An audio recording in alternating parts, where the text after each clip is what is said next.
Okay. Hi, my name is Bill Scroggin.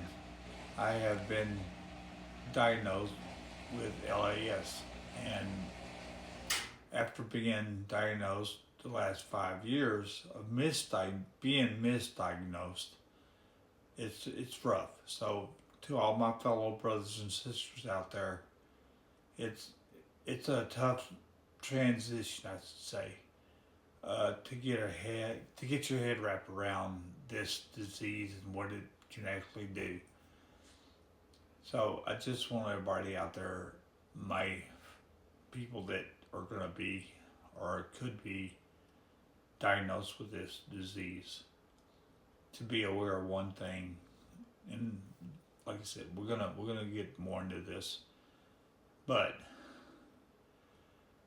I feel at this moment just wrapping my head around getting being diagnosed with this after 5.5 years that someone has dropped the ball. And now I've been on medication for about a month. Don't know if it's working yet. You know, it's hard taking these pills if they give you something to help take it. What I have found personally, instead of eating pudding at 6 o'clock or 8 o'clock in the morning, is to take it with V8 juice. V8 juice is a little bit thicker than water, orange juice, tea, or whatever, soda. With that being a little bit thicker, I feel that I can swallow these pills a little bit more better, or not as hard to swallow it. They also gave me a cluster for one pill that I have to take. And thank God. And it's nasty. I ain't gonna lie to you. It's nasty. So just remember, follow the guy's instructions to the best of your ability. And whatever you do, don't stop trying to stay motivated. Get up, whether you want to get up or not. Walk around, do the exercises. And these are little exercises. We can get into that at a later time. But these exercises, they may not seem like much to you. They wear you out pretty fast. So find someone that's good and understands this disease and can give you the exercises you need to keep your muscles and maintain. They say maintain what you got. It's maintain the muscle of what you got, not how you feel in general. You're maintaining to stay alive, but you do that every day. It's a challenge every day. So, Bill, let me ask you a question, and I'm going to jump in. I'm his wife. I'm filming here. What is the one thing that if you could tell somebody else who's been just diagnosed with this disease, what is the one thing you would tell them is the most important thing that they can say to themselves every day when they get up? You got to get up. You cannot say no. I'm just going to lay here. You got to force yourself to get up. And it is hard. I ain't going to lie to you. It's hard. It's hard to get up every morning and get yourself ready and try to dress yourself and, you know, get up and make those efforts. You know, this ALS is a neuron thing, and it's hard to wrap your head around it. For someone like me, it's really hard because I've always been a doer, and I don't like people waiting on me. I just don't like it. It's not how I was raised, and to have someone do that for you, it's special because that person is taking on a lot, and so we get irritable. They say this disease doesn't cause pain. It's not the pain from the disease that you get hurt from. It's the exercises that you try to maintain the muscle you have.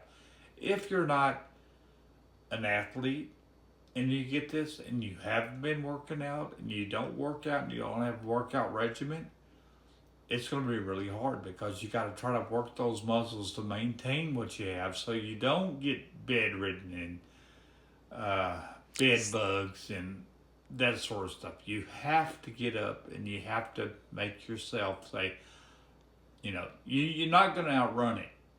but you can prolong it. So you have to be willing to say, I can do this.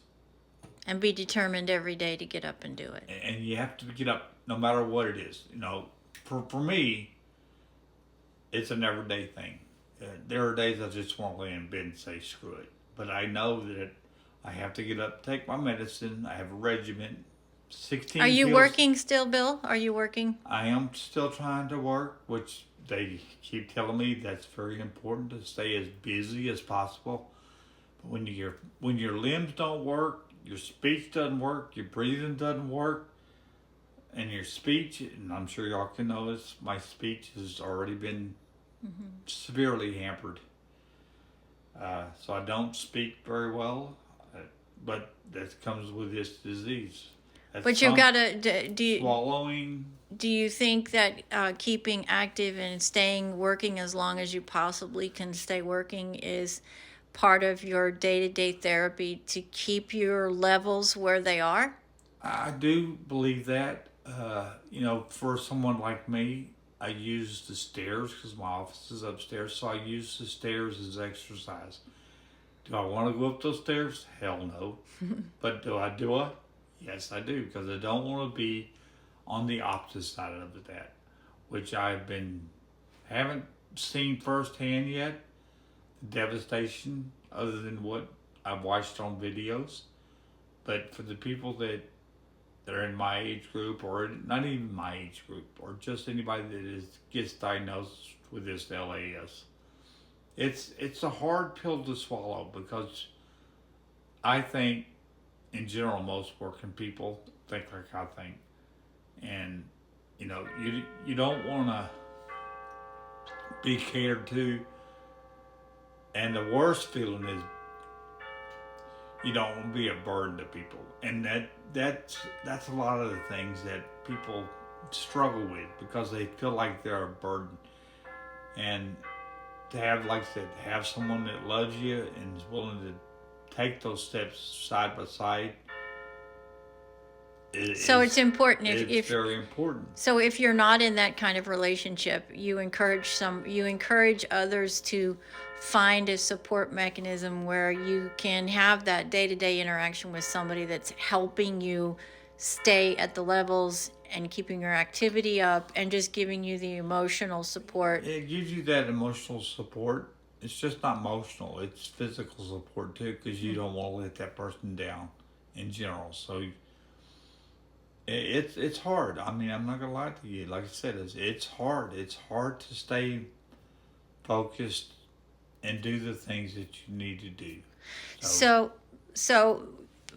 you're wanting that we're doing these videos so you can give others a firsthand idea of what it's like every day to live with this debilitating disease called ALS, and you hope that by sharing your videos to others, you can encourage them to stay as positive and active as possible. And we're going to go a little bit more into detail with our videos moving forward. Is that right?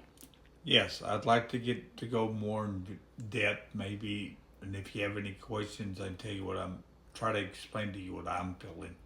So feel free to reach out. I don't have a webpage. I don't have a doc, but my wife does most of that for us online. So feel free to reach out and ask questions, pen pal, whatever. She's going through with this with me just like anybody else. I mean, and it's not easy. Less than a minute. Okay, so I just send my blessings out there, all the people that have it. And we'll see you the next I time. think it's very important to stay in touch with the Lord. None of us want to go through it, but unfortunately, we're going to have to go through it. Right. And we'll see you next time. Yep, we'll see you next time. God bless. A little bit more. We'll see you next time. This is Carrie and Bill from Texas.